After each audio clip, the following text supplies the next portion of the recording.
Hello, welcome. As we journey together through the momentous events of Holy Week, in our devotions, in our worship, in our private thoughts and prayers, we find this year only amplified and reflected in the events in the world around us and in our communities, families and groups of friends. There is a sense of both expectation and of waiting, and let's be honest with ourselves, a sense of perhaps a little dread, perhaps apprehension.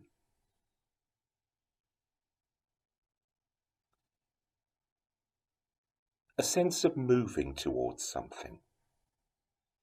And together we watch and we wait. The poem today is a mysterious poem, written, as is often the case in these sessions, by the poet and priest R.S. Thomas.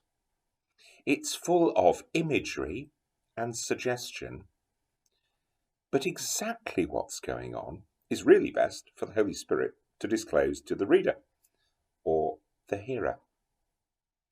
We do, however, see the poet as being alone, kneeling in prayer in a building made rich by generations of prayer, alone and waiting for God to speak.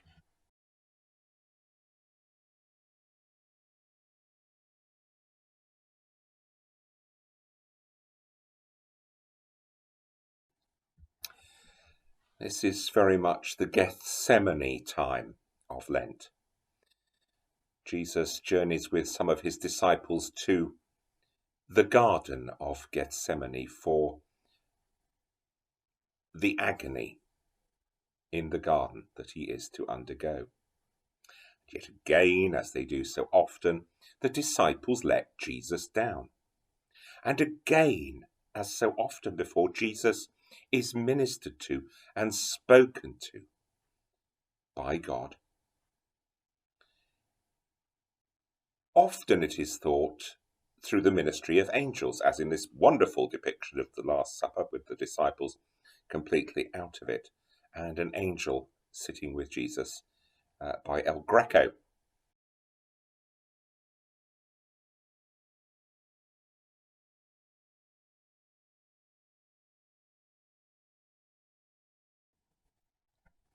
Matthew writes an account of this time.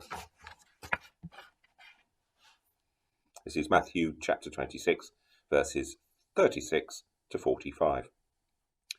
Then Jesus went with them to a place called Gethsemane, and he said to his disciples, "Sit here while I go over there and pray." He took with him Peter and the two sons of Zebedee, and began to be grieved and agitated. He said to them, "I am deeply grieved, even to death.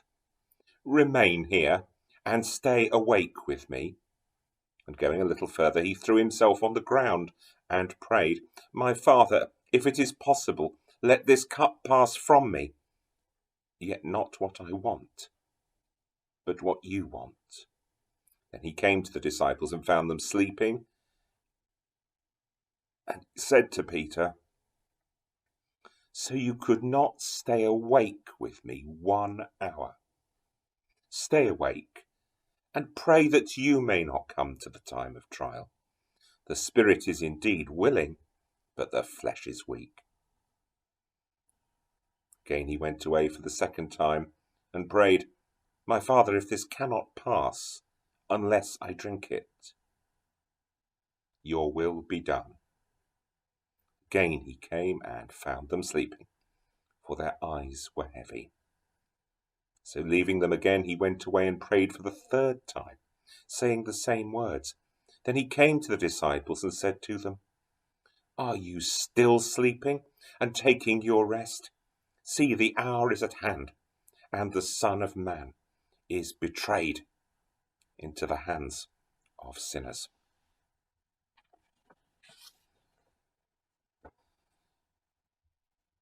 And yet somehow, in that garden, in the middle of that betrayal and carelessness, even though God the Father seems distant, Jesus is not alone. Again, the artists of old depicted this well.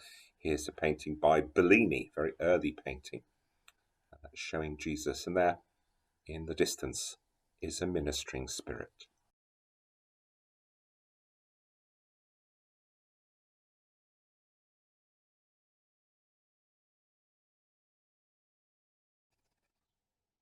The poem now speaks to us not simply of ministering spirits, or are they the congregation?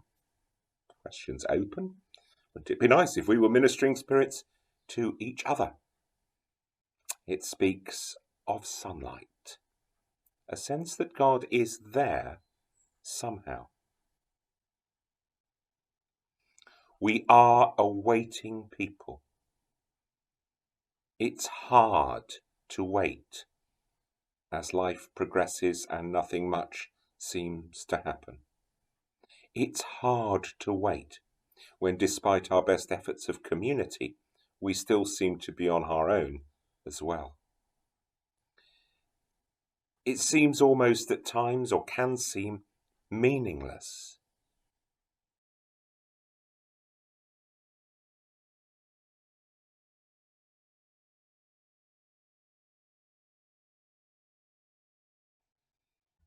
Meaningless. Or is it? Let's read the poem, Kneeling by R.S. Thomas. Moments of great calm, kneeling before an altar of wood in a stone church in summer, waiting for the God to speak. The air, a staircase for silence. The sun's light ringing me as though I acted a great role, and the audience is still. All that close throng of spirits waiting as I for the message. Prompt me, God. But not yet. When I speak, though it be you who speak through me, something is lost. The meaning is in the waiting.